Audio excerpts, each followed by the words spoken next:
존귀하심과 영광을 홀로 받으실 거룩하신 하나님 아버지, 감사와 찬송을 드립니다. 우주 만물을 창조하시고 주관하시는 주님의 크신 사랑과 섭리를 감사드립니다. 하나님을 아바 아버지라 부를 수 있도록 주의 백성 삼아주심을 감사드립니다. 지난 한 주간도 은혜 가운데 살게 하시고 오늘 복된 안식일을 허락하시사 아버지 전에 나와 겸손히 엎드려 예배하게 하여 주심을 감사드립니다. 주님의 이름으로 모여 예배하는 이 땅 모든 백성들의 예배를 홀로 음양하시고 영광을 받아 주시옵소서. 때로는 나의 생각과 언어의 행실이 주님의 영광을 가리고 가족과의 관계에 상처를 준 때가 많았음을 고백드립니다. 용서하여 주시기를 기도드립니다. 아버지 하나님, 이 귀한 예배 시간에 함께 동참하지 못한 성도들을 위하여 기도합니다. 신병으로 인하여 고통을 받으면서 성전을 사모하는 이들의 병상을 찾아 위로하여 주시옵시고 치유하여 주시옵소서. 여러 가지 시련과 난방 중에 있는 이들을 함께 하셔서 그 고통을 이기고 주님을 더욱 가까이 하는 믿음 얻도록 안아주시기를 기도드립니다. 어떤 여건이나 환경 속에서도 담대한 믿음으로 이겨나가도록 함께 하여 주시기를 기도합니다. 교회의 머리 되시는 주님, 소망교회를 위하여 기도드립니다. 교회 공동체가 오랫동안 성장을 멈춘 가운데 침체해 있었습니다. 지금까지 주님께서 이 모든 시련을 이기고 재건할 때를 허락해 주심을 감사드립니다. 공동체가 재건되고 성장하도록 저희들에게 힘을 주시기를 간구합니다. 기도원의 영사들처럼 지혜와의 힘을 주셔서 부흥 성장에 가도록 주장해 주시기를 간절히 기도드립니다. 이 땅의 황망을 보시옵소서. 하나님께서 창조하신 이 땅을 완전하게 창조하셨는데 인류는 여기저기 파헤치고 이루 말할 수 없는 바벨탑을 쌓아 올려 황무하게 하였습니다. 주님, 인류의 죄를 용서하여 주시옵시고 이 또 두려운 코로나를 물리쳐 주시기를 기도드립니다. 이 땅을 고쳐 주시옵소서. 새롭게 하여 주시기를 기도드립니다. 아버지께서 예배하신 귀한 말씀 개원하여 주시기 위하여 박동식 목사님을 보내주심을 감사드립니다. 말씀 내려주실 때 우리들의 심령이 생명의 말씀으로 채워지게 하여 주시옵소서. 예수님의 이름 받들어 간절히 기도드리옵니다. 아멘.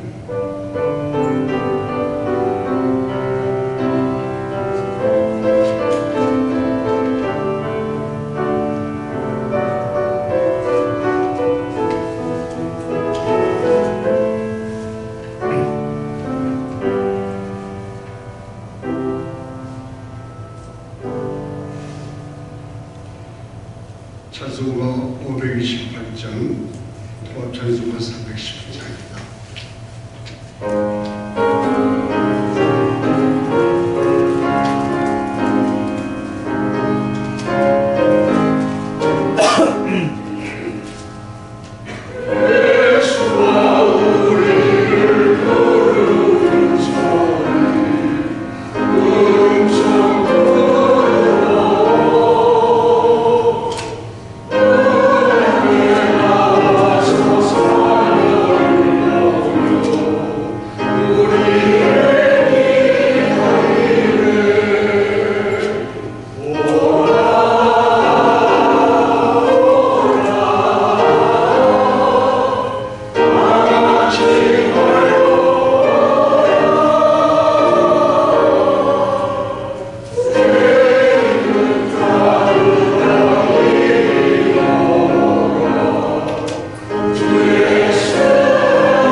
교회 소식 전해드리는 시간입니다. 오늘도 이렇게 귀한 두 분께서 이렇게 오늘 우리와 같이 예배를 드렸습니다. 김혜진 성도님, 그 다음에 배정수 성도님, 잠깐 자리에서 일어나 주시죠.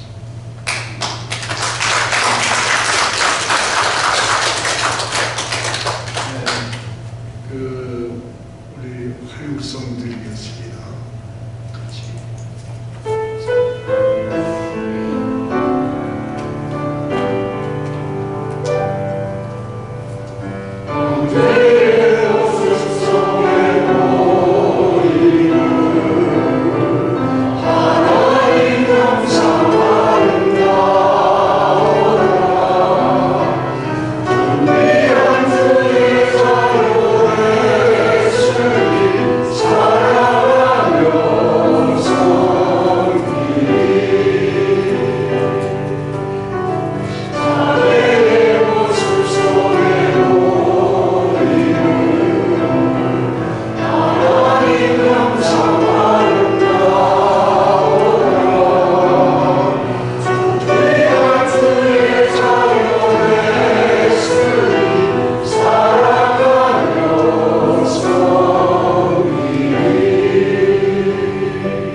예배 끝난 후에 침도실에서 같이 즐거운 사랑을 나누고 가시기를 바랍니다.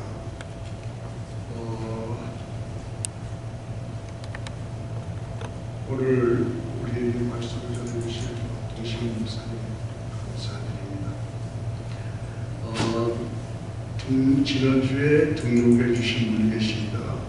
이윤 집사님, 정의 집사님, 한병근 집사님, 김정미 집사님께서 등록하셨습니다. 감사드립니다.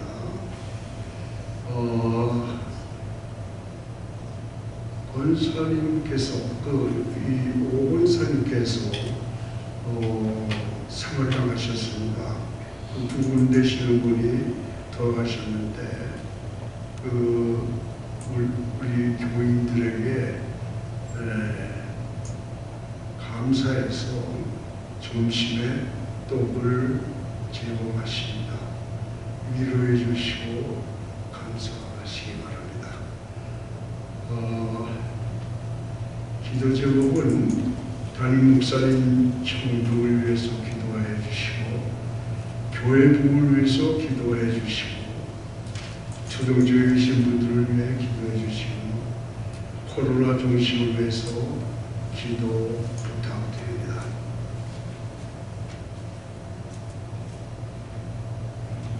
오늘 주신 말씀을 베드로전서 1장 1절부터 2절까지 말씀입니다. 다 같이 합독하겠습니다. 베드로전서 1장 1절부터 2절 말씀 다 같이 합독하겠습니다. 예수 그리스도의 사도 베드로는 본도 갈라디아, 가파도기아, 아시아, 바빌로니아에 흩어진 곧 하나님 아버지의 영원하신 성령이 거룩하게 하시고 순종과 예수 그리스도의 피부임을 얻기 위하여 택하심을 받은 자들에게 편지하노니 은혜와 평강이 너에게 온 원을 주다. 아멘. 이 말씀 안에서 나그네의 인생이라는 제목으로 목사님 여러분에게 말씀 전해주시겠습니다. 할렐루야. 주 오니까 지난주에도 등록하신 분이 계시고 오늘 또 새롭게 오신 분이 계시고 매주 이렇게 하다가 보면 꽉 차겠네요. 그죠? 너무 좋은 것 같습니다. 아멘 좀 크게 하십시오.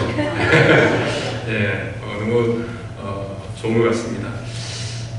근데 새롭게 오시는 분들 우리 환영하는 송 있잖아요, 그죠? 하시면은 쑥스럽게 좀 하지 마시고 좀 바라보시면서 좀 이렇게 진짜로 환영하듯이 함께 이제 식구가 되어서 함께 예배드리고 하는데 정말로 굳는 마음으로, 그죠? 환영하는 마음으로 같이 이렇게 하면 더 좋겠다는 생각도 들었습니다. 팬데믹 기간 동안에 우리가 지난번에 예배 같이 온라인으로 드리고 그리고 다시 모여서 예배 드리는데 곧 끝날 것 같았는데 이 팬데믹이 그리고 마스크도 확 벗을 것 같았는데 아직까지 마스크 우리 쓰고 있고 또 이렇게 같이 예배드리는 이 모습이 정말 어려운 시기에 우리가 예배드리는 것 같다는 생각들을 좀 하게 됩니다.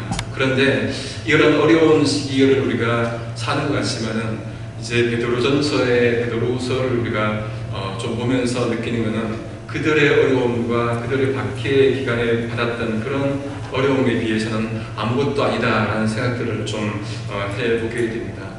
여러분 베드로전서 후서는 베드로가 오늘 1절에 나온 말씀처럼 본도, 갈라디아, 갑바도기아, 아시아, 비두니아에 흩어진 성도들에게 쓴 편지입니다. 이 그리스도인들이 흩어진 이유가 무엇이겠습니까? 이 지역이 지금으로 치면 어디냐면은 터키 지역이에요. 터키 지역. 근데 성도들이 그렇게 흩어져서 신앙생활하는 그 이유가 무엇이냐? 역사적 사건이 있습니다. AD 64년경에 로마의 대화재 사건이 발생을 합니다. 그 화재 사건을 네로 황제가 누구한테 원인을 돌리느냐? 그리스도인들한테 원인을 돌려요. 저자들이 이 화재를 일으켰다. 그렇게 사건을 돌리면서 전국의 안정을 취하기 위해서 그렇게 박해를 한 것입니다. 그러니까 그 성도들이 흩어지고 흩어져서 이제 그 주변 지역으로 특별히 터키 지역으로 이렇게 흩어져서 신앙생활을 하게 되는 것이지요. 여러분 그런 박해 가운데 신앙생활을 한다는 것 여러분 이거는 어떤 것이냐면은 목숨을 내놓고 신앙생활을 하는 거예요. 여러분 코로나 기간에 우리가 예배드리러 온다는 것 자체가 이게 어떤 의미에서는 위험을 감수하고 오는 것 아니겠습니까?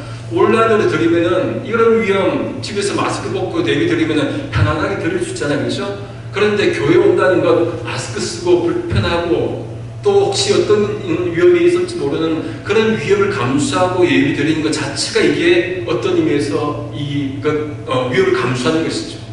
여러분, 박해 기간에 예수님을 고백한다는 것 자체가 목숨을 내놓는 거예요. 그래서 여러분, 로마서 10장 9절 말씀을 바울이 이렇게 고백합니다. 네가 만일 내 입으로 예수를 주로 시인하며 하나님께서 그를 죽은 자 가운데서 살리신 것을 이 마음에 믿으면은 뭐를 받는다고요? 구원을 받는다. 그렇게 말씀하시죠. 여기서 볼 때 이 말씀, 여러분, 이걸 가볍게 넘기면 안 되는 거예요. 내 입으로 예수를 시인하며 마음으로 믿고, 이 말씀을 믿음이냐 행함이냐 이거 가지고 행함 없이 믿음만 가지고 나가는 그런 성도들의 모습을 한편으로는 이게 비판하는 모습도 있지만, 이 말씀은 여러분 마음으로 입으로 예수를 주로 시인하는 것 자체가 목숨을 내놓는 거예요. 당시에 예수를 고백하고 예수를 믿고 살아가는 것 자체가 위험이잖아요. 박해를 받는 그런 상황인데, 그런 상황 속에서 입으로 예수를 주로 시인하는 것, 그러면 잡혀가는 거거든요. 마음으로 예수를 고백하고 입으로 시인하면 잡혀가는데, 그럴 때 정말로 입으로 시인해서 나는 예수 믿는 사람이야, 나는 주님을 고백해, 나는 3일차 나를 고백하는 사람이야 라고 고백하는 것 자체가 이것 위험을 감수하는 거예요. 그만큼 여러분 어려운 시기에 예수를 고백한다는 것 자체가 신앙인의 본 모습 아니겠습니까? 2016년도에 학교에서 이태리에 간 적이 있습니다. 이제 이태리에서 큰 컨퍼런스가 있어서 목회자들하고 또 성사들이 계신 곳에 가서 학교를 홍보하는 차원에서 이제 간 적이 있어요. 이제 컨퍼런스를 마치고 그리고는 로마를 관광을 했습니다. 그 중에 카타콤을 간 적이 있는데 칼리스토 카타콤을 간 적이 있어요. 칼리스토. 이곳이 들어가보니까 지하로 20m예요. 지하로 20m. 총 길이가 어떠냐면 총 길이가 20km예요. 저희가 들어간 곳은 그 중에 일부를 안내자의 도움을 받아서 들어갔는데, 그 안내자의 도움이 없으면 나오지를 못하는 곳이더라고요. 얼마나 꼬불꼬불한지, 그 속에서 이런 곳에서 어떻게 살고 이런 곳에서 어떻게 신앙생활을 했는지 그 자체를 보는 것만으로 감동이 돼요. 감동이. 그 속에서 마을이 있고요. 그 속에 사람들이 그 속에 산다니까요. 죽으면은 벽에다가 이렇게 관을 둬요. 아이 관도 있고요. 그런 곳에서 들어가서 보면서 이들이 정말로, 이분들이 정말로 목숨을 내놓고 신앙생활을 했다는 그 모습을 보니까 정말로 나는 너무나 편하게 신앙생활을 한 것은 아닌지 돌아보는 시간이 있었습니다. 그 중에서 제 시선을 사로잡은 한 장면이 있었는데요. 어느 순교한 여인의 모습이에요. 이분은 얼굴을 땅으로 이렇게 보고 있고, 머리카락은 얼굴을 이렇게 가리고 있어요. 비스듬히 누워 있었는데, 손가락을 보니까 이렇게 오른손으로는 3개의 손가락을 펴고 있어요. 왼손으로는 1개의 손가락을 펴고 있어요. 뭐겠습니까? 맞추시는 분들에게 제가 점심을 맛있게 드릴 수 있는 식단을 안내해 드리겠습니다. 뭐겠습니까? 크게. 그렇죠. 자신있게 3일체를 얘기하는 거잖아요. 이분은 얼굴로는 땅을 가리지만은 목숨이 두려우니까, 그렇죠. 하지만 그 두려운 상황 속에서도, 죽어가는 그 상황 속에서도 손가락으로 3일차는 무엇입니까? 목숨 걸고 내가 죽는다 하더라도 이 3일차는 내가 고백하는 그 신앙을 그렇게 보여주는 거예요. 그 모습이 얼마나 감동이 되었는지, 나는 저렇게 고백할 수 있을까? 마지막 죽으면서까지 3일차는 손으로 저렇게 나타내고 죽을 수 있을까 하는 생각을 한 적이 있습니다. 무언의 신앙 고백이지요. 무언의 저항입니다. 목숨을 건 신앙 고백이자 목숨을 건 저항 아니겠습니까? 여러분, 이런 신앙 우리가 가지고 있습니까? 우리는 어쩌면 너무나 편하게 신앙생활하고 있는 건 아닌지 돌아볼 필요가 있다니까요. 우리는 정말 예수 믿어도 누가 잡아가지 않잖아요. 이 미국 땅에 살면서 누가 뭐라 하지 않잖아요. 그런데 그렇게 목숨 걸고 3일차님을 죽으면서까지 손으로 표현했던 그 신앙, 우리가 본받아야 하는 것 아니겠습니까? 여러분, 그러면은 예수 믿으면 여러분 보십시오. 세상 복 받고 산다는 값싼 신앙 고백이 아니라 예수 믿으면 세상 복 받아. 그런 고백이 아니라 그런 세상 복 없더라도, 그런 복이 없더라도 예수의 십자가 사랑이 너무나 크고 감사하기 때문에 환난과 고통이 있다 할지라도 예수 믿고 사는 것, 십자가 지고 살아가는 것, 그것 참다운 신앙 아니겠습니까? 우리에게 복 없다 하더라도, 세상이 주는 그런 명이 없다 하더라도, 오로지 우리에게 환난이 있다 하더라도 예수 믿고 살아가는 것, 그 신앙 붙잡아야 한다는 말이죠. 이 신앙 우리에게 있는지, 이 신앙을 우리가 하고 있는지 우리가 한번 돌아보아야 할 것입니다.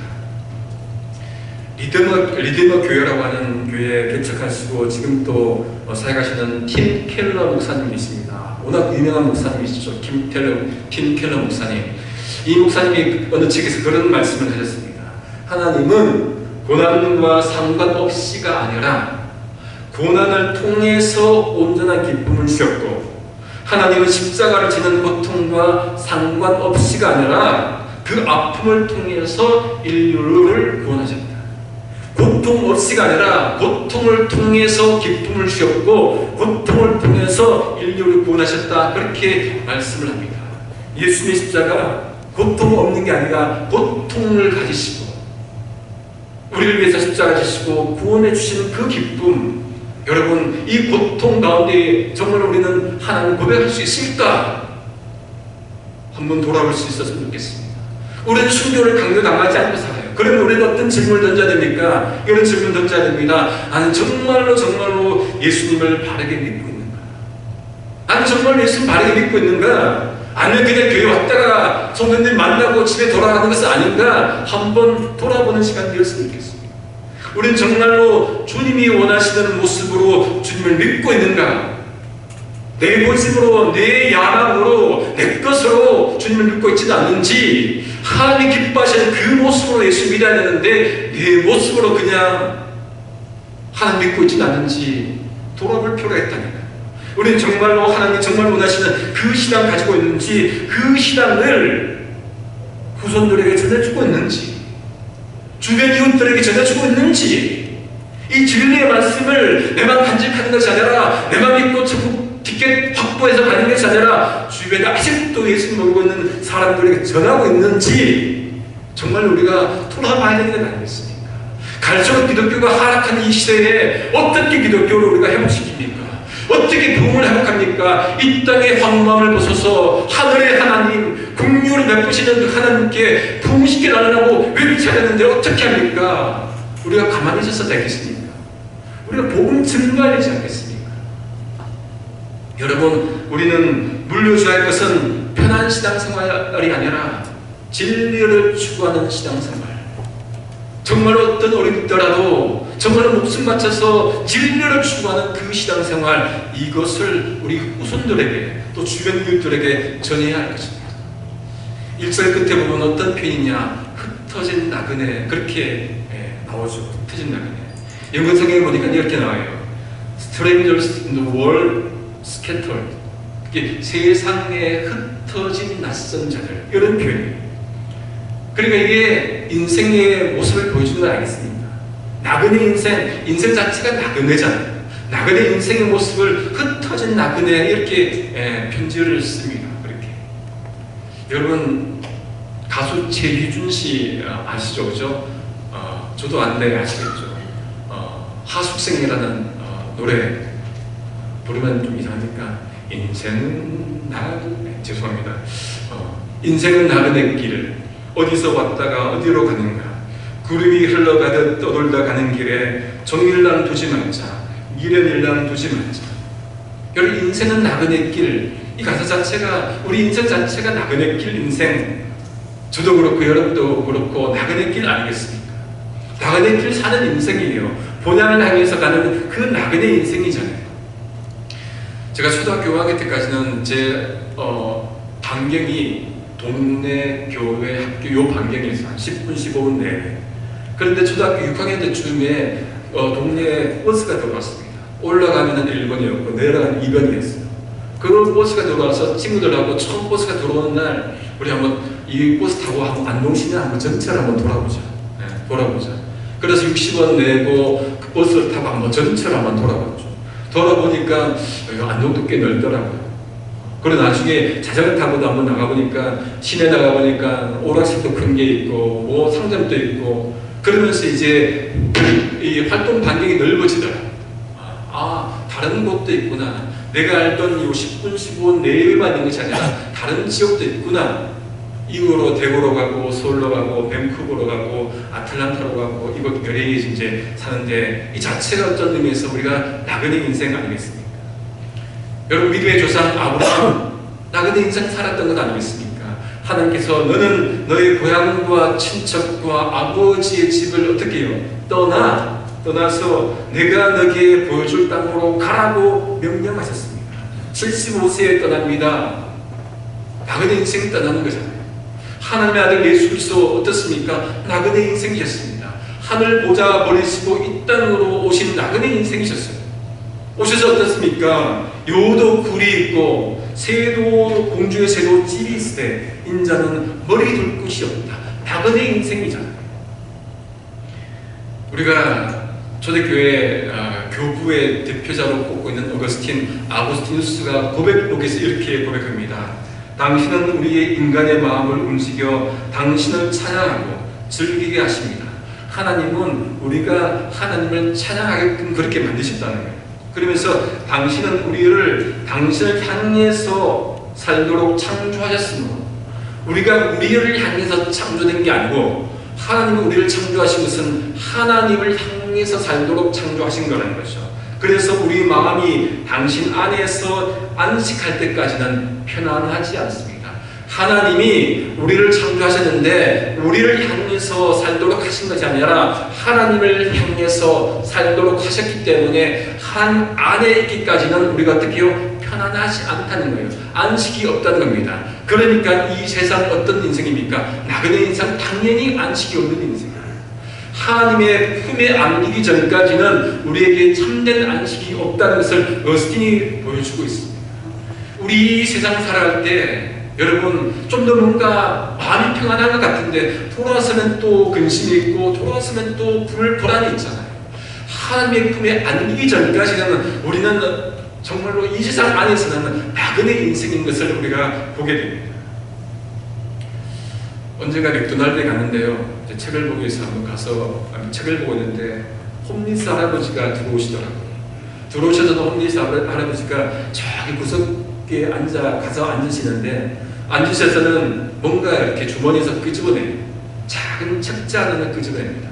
정확히 뭔지는 모르겠지만 성경책 같아 보였어요. 작은 책자는 한참을 들여다보시고는 근데 그 모습이 너무나 거룩하게 보였습니다. 너무나 경건하게 보였어요. 제가 그림을 그릴 줄 아는 사람이 있다면 그 모습을 한번 그렸을 것 같아요. 그 모습이 너무나 거룩하고 경건하게 보여서 사진도 못 찍었어요. 제가. 그렇게 한참을 묵상하고 나더니 그분이 이제 일어서는데 허리춤에서 뭔가가 딸려 올라와요. 비닐봉지 하나가 딸려옵니다. 그게 그분의 전 재산일 것 같아요. 뭔지는 모르겠지만 무속에 그분이 전 재산을 허리춤에 비닐봉지 하나 차고는 나가시더라고요. 그 모습을 보면서 읽던 책을 덮어버리고 그분을 한번 묵상해봤어요. 정말로 가진 것 없어도 정말로 개의치 않는 인생. 제가 홈리스 분들의 어떤 삶을 제가 그렇게 저렇게 하는 게 아니고 그냥 느낌으로 정말로 가진 것 없어도 개의치 않는 인생. 세상 사람들이 알아주지 않는다 할지라도 하나님과 만나고 살아가는 것에 더 의미를 두는 인생. 그 인생이 더 가치 있는 인생이 아닌가 그런 생각을 해보았습니다. 나그네 인생 살아가지만은 모두가 나그네예요. 그런 나그네 인생이지만은 어떤 것에 의미를 두고 어떤 것에 가치를 두고 살아가냐에 따라서 우리 존재 가치가 달라진 것 아니겠습니까? 베드로는 그렇게 바퀴많은 흩어진 성도들에게 편지를 씁니다. 그 내용이 무엇이겠습니까? 그 내용은 흔들리지 않는 믿음과 소망을 가지고 살 것을 말씀해 줍니다. 흩어진 이스라엘 백성들의 존재가 얼마나 귀한지를 2절에 보니까 3일째 하나님의 사역을 말씀하시면서 설명해 줘요. 첫 번째 보십시오. 하나님 아버지의 미리 아심을 따라 성부 하나님을 말씀합니다. 성부 하나님께서 그들을 미리 아신다는 말씀이에요. 이스라엘 백성들의 형편을 아십니다. 그들의 고통 가운데 있음을 미리 아신 것입니다. 미리 아신 하나님께서 가만히 있겠습니까? 그들이 박해받는 것 누구보다도 하나님 아버지께서 아신다는 거예요. 그 하나님께서 그냥 두십니까? 아니죠. 우리 인생 어렵다 하더라도 하나님 우리 인생 아시기 때문에 그냥 두십니까? 아니에요. 구해주실 것입니다. 이 믿음 가지고 이 소망 가지고 사는 것, 이것이 참된 믿음 아니겠습니까? 두 번째, 성령이 거룩하게 하심으로 성령께서 여러분 그들을 거룩하게 하십니다. 흩어진 나그네로 살아가지만은 그들을 버리지 않으시고 구별되게 살게 하십니다. 거룩이라는 것은 여러분 구별되는 거예요. 홀리하게, 목소리만 홀리한 게 아니고 어떻습니까? 이게 구별되는 삶을 사는 겁니다. 세상에 살되 세상에 속하지 않는 인생. 우리가 여러분 성령 받았다면은 세상에 살지만은 세상에 속하지 않아야 됩니다. 구별되는 인생을 살아야 됩니다. 세상에 추구하는 것과 같은 가치관으로 우리가 추구하는 것이 아니라 세상은 저렇게 산다 할지라도 우리는 다르게 사는 것, 우리는 그렇게 추구하지 않고 살아가는 것, 하나님을 바라보고 살아가는 것, 이게 구별된 인생 아니겠습니까? 무엇을 위해서요? 순종함과 예수 그리스도의 핏뿌림을 얻기 위해서, 예수 그리스도에게 순종하게 하고 예수 위에 흘리신 보혈로 씻음받게 하기 위해서입니다. 성부는 미리 하시고 성령은 거룩하게 하시고 성자는 보혈로 깨끗하게 씻어주시기 위해서 우리를 성도들을 선택해 주신 줄 믿습니다. 그 삼일째 하나님께서 그들의 존재 전체 과정에 함께 하시기에 은혜와 평강이 있기를 소망하십니다. 하나님이 여러분 이스라엘 백성들을 존귀하게 여기셨습니다. 이것이 은혜예요. 여러분 우리가 가치가 있어서 하나님 존귀하게 여기신 것이 아니라 하나님 존귀하게 여기시기 때문에 가치가 있는 거예요. 이것이 은혜입니다. 우리가 잘나서가 아니라 하나님이 삼일째 하나님의 은혜 때문에 우리가 가치 있는 거예요. 필립 얀시 작가가 이렇게 은혜를 정의합니다. 은혜는 받는 사람의 부담으로 가지는 것이 아니라, 잘 들으십시오. 은혜는 베푸는 자의 부담으로 값없고 조건 없이 거저온 것, 선물로 정의합니다. 받는 사람이 돈을 지불해서 받는 게 아니고 선물이 아니죠. 그러면은 베푸는 자가 값을 지불하고 받는 것, 그게 선물이에요. 그러니까 여러분 우리가 값을 지불하고 받는 게 아니라 베푸는 자가 값을 지불하고 우리가 받는 것, 그게 선물이죠. 이게 은혜라는 말씀입니다. 이사야 55장 1절 말씀 들어보십시오. 너희 모든 목마른 자들아 물로 나오라. 그 다음에 뭐라고 말씀합니까? 돈 없는 자도 오라. 좋죠. 돈 없이도 와도 됩니다. 너희는 와서 사 먹되 돈 없이 값없이 와서 포도주와 젖을 사라. 목마른 모든 사람들아 오라. 좋은 말씀이에요. 그런데 그 다음 말씀은 모순이에요. 돈 없는 자가 와서 먹으라가 아니고 돈 없는 자가 와서 뭘 하라고요? 사 먹으라는 거예요. 돈 없는 자가 어떻게 와서 사 먹습니까? 돈이 없으면 못 사요. 이게 지금의 시대의 논리입니다. 하지만 여러분 돈 없는 자도 사서 먹을 수 있습니다. 왜 어떻게 가능합니까? 누군가가 지불했기 때문에 가능한 거예요. 하나님이 지불하셨기 때문에 가능합니다. 누군가가 미리 어린 식당에서 예약해두고 값을 지불했으니까 가서 먹으면 가서 먹을 수 있는 거예요. 돈 없는 사람도 가서 먹을 수 있는 거죠. 이게 은혜라는 말씀입니다. 하나님 아버지께서 우리에게 예수 그리스도를 보내주셨고 십자가 달려 죽게 하신 그 값진 인생, 그 은혜를 베풀어 주셨기 때문에 우리가 한 것 없이도 우리가 은혜 누리고 살는 것 아니겠습니까? 이게 기독교의 핵심인 거예요. 그게 얼마나 놀라운 인생이니까. 그런데 이렇게 우리가 인생, 정말 값진 인생 살아가는데 때로는 우리가 삶이 풀리지 않으면 여러분 내 인생 왜 이 모양일까? 탄식할 때가 너무너무 많습니다. 안타까울 때가 너무너무 많이 있어요. 불평할 때가 너무 많습니다. 언제가 라면을 끓였는데요. 제가 중학생 때 라면을 끓였으니까 라면 인생만 해도 한 몇십 년 되잖아요. 그렇죠? 라면을 끓이고 팔팔 끓여서 본능적으로 이게 습관적으로 팔소매를 길게 빼서는 뚜껑을 잡았어요. 뚜껑을 드러내는데 손가락이 뜨겁습니다. 40년 거의 라면 끓인 인생인데 이 뜨거운 적이 한 번도 없었거든요. 근데 가만히 보니까 이 옷소매에 구멍이 난 거예요. 그걸 모르고 짚었으니까 뜨겁겠죠. 여러분 우리가 살면서 자신의 삶 가운데 한쪽 부분에 구멍이 날 때가 있어요. 그렇죠? 여기도 구멍 날 때 있고 그러면은 불평합니다. 왜 내 인생이 이렇지? 그 구멍도 막아보면 다른 곳에 터집니다. 터집니다. 또 막아보면 다른 곳에 터져요. 그러면 불평합니다. 내 존재를 하나님께서 정말 귀하게 여기시고 존귀하게 여기셨는데 때로는 자꾸만 그 구멍 때문에 또 불평하고 하나님 어디 있는지 원망할 때가 너무너무 많습니다. 일상에 구멍이 난다고 여러분 믿음의 구멍이 나서는 안 되겠죠. 우리는 정말로 튼튼한 믿음 가지고 정말 확실한 믿음 가지고 살아야 할 것입니다. 우리의 존재 가치는 여러분 우리가 생각하는 것보다 훨씬 더 큽니다. 왜 그렇습니까? 삼위일체 하나님께서 정말 선택해 주시고 불러주시고 예수 그리스도를 보내주셨던 것을 문자 그대로 믿어야 하기 때문에 그러니까 인생의 가치가 여러분 우리가 가진 것 우리의 학벌, 우리의 명예 때문에 인생의 가치가 어떻게 결정되는 것이 아니라 세상 사람들은 그렇게 살아가죠. 그렇게 판단합니다. 그렇게 누군가를 평가해요. 그렇지만 하나님은 그렇게 평가하지 않으십니다.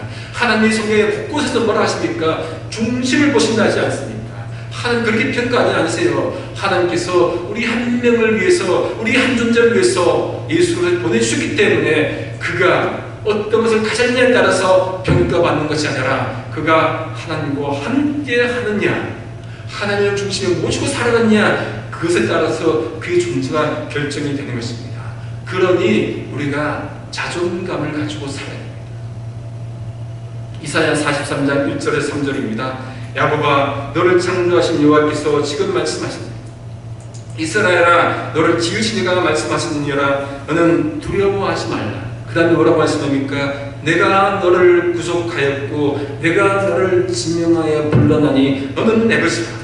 네가 물 가운데 지날 때 내가 너와 함께 할 것이라. 강을 건널 때 물이 너를 침몰하지 못할 것이며 네가 불 가운데로 지날 때 타지도 아니할 것이요 불꽃이 너를 사르지도 못하리니 대저 나는 여호와 내 하나님이요 이스라엘의 거룩한 이요 내 구원자이니라. 이 말씀은 여러분 그대로 아멘으로 받으셔야 됩니다. 내가 너를 구속하였고 지명하여 불러나니 너는 내 것이야. 그러니 너가 불 가운데 지날 때 두려워하지 마. 불 가운데 지날 때도 걱정하지 마. 내가 너를 구해줄 거야. 이 말씀 여러분 이 말씀을 의지하고 살아간다면 어떤 세상에 두려움이 있더라도 하나님께 의지하며 살 수 있지 않겠습니까? 여러분 하나님이 나를 창조하신 거 믿으시죠? 예수 그리스도께서 우리를 위해서 죽으신 거 믿으시죠? 그런데 이것을 여러분 믿으신다면은 하나님이 나를 창조하신 것을 믿으신다면은 내 존재를 내가 부정해 버리면은 내 존재를 내가 가치 없게 여기면은 이것이 불신앙이에요. 하나님 안 믿는 것만 불신앙이 아니라 내 존재 가치를 억신 여기는 것, 나를 하찮게 여기고 다른 성도들을 하찮게 여기고 그것 자체가 불신앙이라는 거예요. 무엇이 불신앙이겠습니까? 여러분 하나님 안 믿지는 않잖아요. 하나님 믿잖아요. 그렇죠? 다 고백합니다. 하지만은 하나님이 나를 정말로 사랑하신다는 그 사랑 그 자체를 우리가 거부하면 그게 불신앙이에요. 하나님 안 믿는 거예요. 베드로가 그렇게 편지를 쓰면서 소아시에 흩어진 이들에게 편지 단어를 쓰죠. 편지. 베드로는 삼위일체 하나님의 이름으로 무난하고 낙심하지 말 것을 편지로 씁니다. 여러분 편지는 힘이 있어요. 여러분 연애하시면서 편지 써보셨잖아요. 그렇죠? 한 번씩 써보셨잖아요. 편지. 사랑하는 대충 이렇게 쓰면 이렇게 되죠. 한번 제가 오글거리지만 써보겠습니다. 사랑하는 지영씨.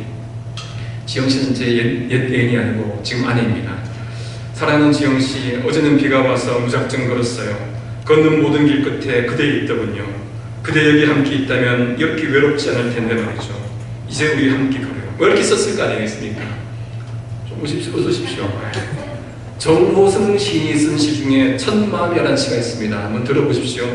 사랑했던 첫마음 빼앗길까봐 해가 떠도 눈 한 번 뜰 수가 없네. 사랑했던 첫마음 빼앗길까봐 해가 져도 집으로 돌아갈 수 없네. 여러분 꿈속에서 사랑하는 사람 만나서 사랑하는데 해가 뜨는데 눈 뜨고 싶지 않은 거예요. 그 사랑이 달콤해서 뜨고 싶지 않잖아요. 또 사랑하는 사람 만나서 데이트하고 집으로 돌아가는데 집에 돌아가기 쉽지 않은 거예요. 그 함께 있고 싶은 마음이 있잖아요. 그래서 여러분 길거리 다니다가 누군가 집에 가지 않고 헤매는 사람이 있으면은 저 사람은 지금 정말 인생에서 정말로 달콤한 사랑에 빠져서 몸살을 앓고 있구나. 그런 생각을 하시면 마음이 좀 편할 것 같습니다. 여러분 유부간 매일이라는 영화 아실 겁니다. 톰 행크스하고 백 라이언이 주인공이었는데 이들은 같은 동네에 살아요. 여자는 맥락의 여자는 동네 저기 귀퉁이에 조그만 서점을 운영합니다. 이 톰 행크스는 큰 대형 서점을 운영해요. 서로 싫어합니다. 당연하겠죠, 그죠? 동네에 들어왔으니까. 그런데 이 통신으로는 서로가 서로를 어떻게 만나갖고 메일을 보내요, 서로. 그렇게 해서 사랑을 키워가는 그런 내용인데 편지 내용이잖아요, 그죠? 서로 사랑하는 그 모습을 편지로도 주고 갔습니다. 여러분, 성경은 하나님께서 우리에게 쓴 편지입니다. 어떤 편지입니까? 연애 편지예요.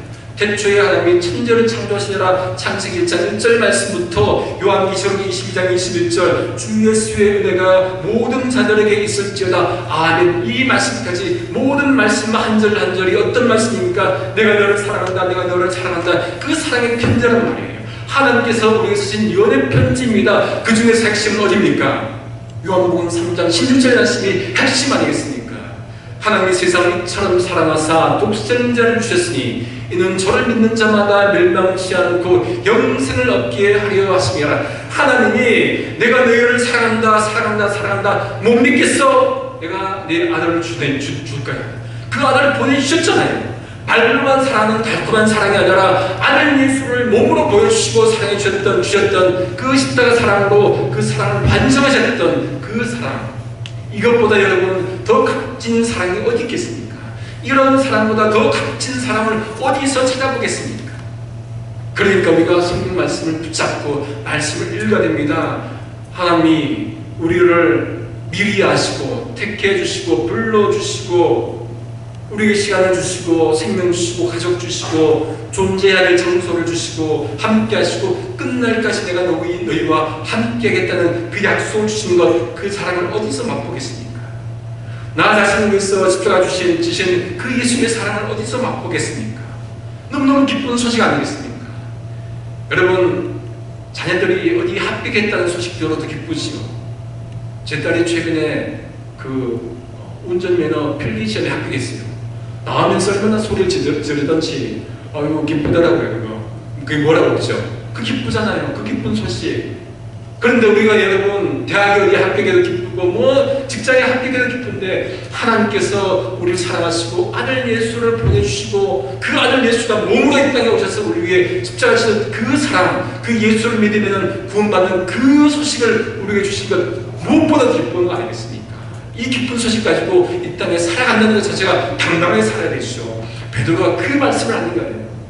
여러분, 지금은 비록 힘들고 받기 때문에 흩어져서 살아가지만은 하나님이 여러분을 사랑하십니다. 하나님이 여러분을 택해 주셨습니다. 하나님께서 예수를 보내주셨습니다. 그 예수를 믿으십시오. 끝까지 소망을 지키십시오. 끝까지 인내하십시오. 이게 베드로 전후서 얘기 아니겠습니까?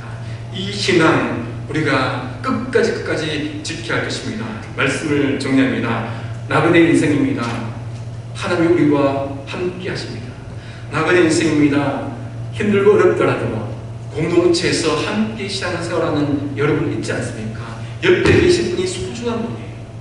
네 혼자 신앙생활 한다면 힘들고 어렵고 외로울 때가 많지만 함께 더불어서 함께 예배드리고 함께 식탁을 나누고 함께 기도하고 찬송하고 부르짖고 하는 이 공동체, 여러분 소중한 공동체 아니겠습니까? 그러니 서로가 서로를 존중해 여겨야 됩니다. 함께 신앙생활하는 그대로 서로 도와주고 살아가는 그런 소망교회 될 수 있기를 하나님 원하십니다. 기도하시겠습니다. 존귀하신 아버지 하나님 참 감사합니다. 제게 아버지 하나님 정말 이 땅 가운데 정말 살게 하시고 주님의 자녀 삼아주시고 불러주시고 또 귀한 공동체에서 아버지 하나님 함께 예배드리고 신앙생활을 하게 하신 것 참 감사합니다. 이 신앙생활 아버지와 함께 정말로 하면서 나그네 인생길 아버지 하나님이여 정말 소망 가운데 살 수 있도록 힘도하여 주시옵소서. 감사하고 예수님의 이름으로 기도합니다.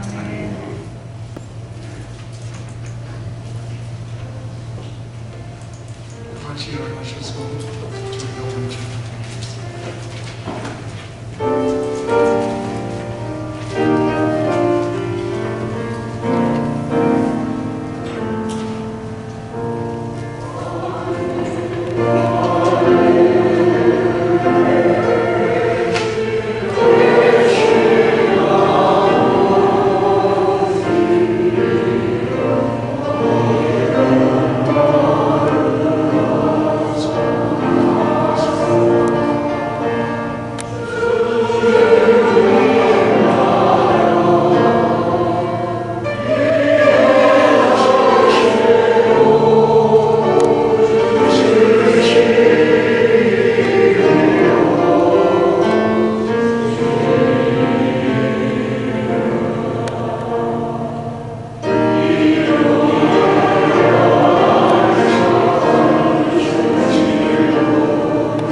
성령 충만케 하시니 소망 가운데 살기 원하는 주의 백성들 머리 위에 이제로부터 영원토록 함께 하시기를 간절히 축원하옵나이다.